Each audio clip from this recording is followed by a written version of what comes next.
একের পর এক অনিয়মের অভিযোগ ওঠায় বিতর্কের মধ্যেই মন্ত্রিসভা থেকে পদত্যাগ করেছেন ব্রিটিশ এমপি টিউলিপ সিদ্দিক। তবে তার পদত্যাগ ঘিরে নতুন করে তোপের মুখে পড়েছেন ব্রিটিশ প্রধানমন্ত্রী কিয়ার স্টারমার। বুধবার বিষয়টি পার্লামেন্টে তোলেন বিরোধী কনজারভেটিভ পার্টির প্রধান কেমি ব্যাডোনেস।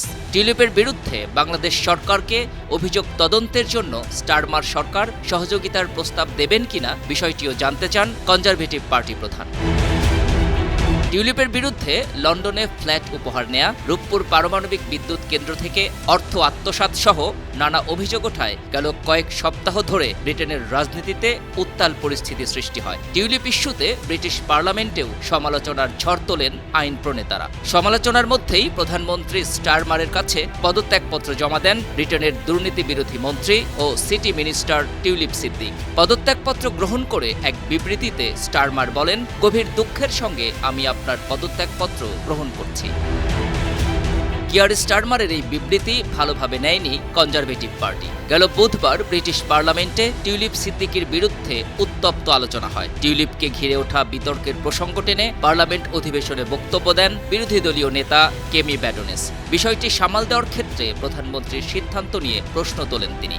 The Prime Minister was distracted by the crisis around the former City Minister. বাজারে যখন অস্থিরতা চলছে তখন সাবেক সিটি মিনিস্টারকে ঘিরে উদ্ভূত সংকটে জড়িয়ে এ বিষয়ে মনোযোগ হারিয়েছেন প্রধানমন্ত্রী। তিনি তার বিচারে আমাদের কি বলেছেন? গতকাল তিনি বলেছেন, নিজের ঘনিষ্ঠ বন্ধুর পদত্যাগে তিনি গভীর দুঃখ পেয়েছেন। এটি তার সিদ্ধান্তের বিষয়ে আমাদের কি বার্তা দেয়? যিনি দুর্নীতি বিরোধী মন্ত্রী ছিলেন কিন্তু নিজেই এখন দুর্নীতির জন্য তদন্তের অধীন। দুর্নীতি দমনের দায়িত্বে থাকা মন্ত্রীর বিরুদ্ধে দুর্নীতির ফৌজদারি তদন্ত হচ্ছে।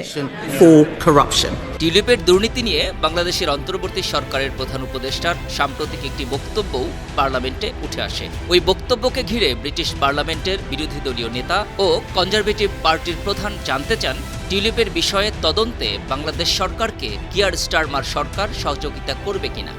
Mohamed Yunus, the Nobel Prize Bangladesh সরকারের উপদেষ্টা নোবেল বিজয়ী ডক্টর মোহাম্মদ ইউনুস বলেছেন, সাবেক সিটি মিনিস্টার লন্ডনের যে ফ্ল্যাট উপহার হিসেবে পেয়েছিলেন তা সম্ভবত ডাকাতি হওয়া অর্থের মাধ্যমে অর্জিত। তিনি কি বাংলাদেশের তদন্ত সংস্থাকে সহযোগিতা করার প্রস্তাব দেবেন, যাতে জানা যাবে লন্ডনে যেসব সম্পদ চুরির ফলে কেনা হয়েছে কিনা তা সঠিকভাবে তদন্ত করা যাবে? এমন প্রশ্নে কিছুটা ক্ষিপ্ত হয়ে ওঠেন ব্রিটিশ প্রধানমন্ত্রী কিয়ার স্টারমার। তিনি পার্লামেন্টের স্পিকারকে বলেন, সাবেক সিটি মিনিস্টার নিজের বিষয়টি স্বাধীন উপদেষ্টা লাউরি ম্যাগনাসের কাছে তুলে ধরেছেন। টিউলিপ নিজেই তার বিরুদ্ধে তদন্তের আহ্বান জানান। এতে জানা গেছে টিউলিপ মন্ত্রিত্বের কোনো নীতি ভঙ্গ করেননি, তার বিরুদ্ধে কোনো অসঙ্গতি পাওয়া যায়নি, তিনি কোনো ভুল করেননি। তদন্তে পুরোপুরি সহযোগিতা করছেন সাবেক সিটি মিনিস্টার। সোমবার তদন্ত রিপোর্ট প্রকাশ হয়েছে, আমি পেয়েছি মঙ্গলবার। ওই দিন বিকেলেই তিনি পদত্যাগ করেন।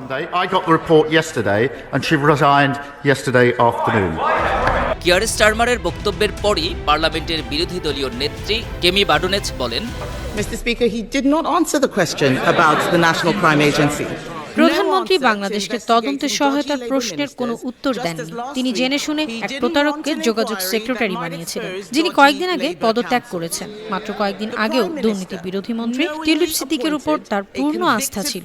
তিনিও লজ্জা নিয়ে গতকাল পদত্যাগ করেছেন। The anti-corruption minister he had full confidence in only days ago resigned yesterday in disgrace. টিউলিপের বিরুদ্ধে দুর্নীতির অভিযোগ ওঠার পর এ নিয়ে মন্ত্রিসভার সদস্যদের বিধি বিষয়ক প্রধানমন্ত্রীর উপদেষ্টা লাউরি ম্যাগনাস তদন্ত করেন। বুধবারই প্রধানমন্ত্রী কিয়ার স্টারমারের কাছে লেখা এক চিঠিতে তিনি বলেন, তদন্তে টিউলিপের বিরুদ্ধে কোনো অনিয়মের প্রমাণ পাওয়া যায়নি। তবে দুঃখজনক বিষয় হলো, বাংলাদেশে তার পরিবারের ঘনিষ্ঠজনদের সঙ্গে সম্পর্ক নিয়ে সুনাম ক্ষুণ্ণ হওয়ার সম্ভাব্য ঝুঁকির ব্যাপারে তিনি যথেষ্ট সচেতন ছিলেন না।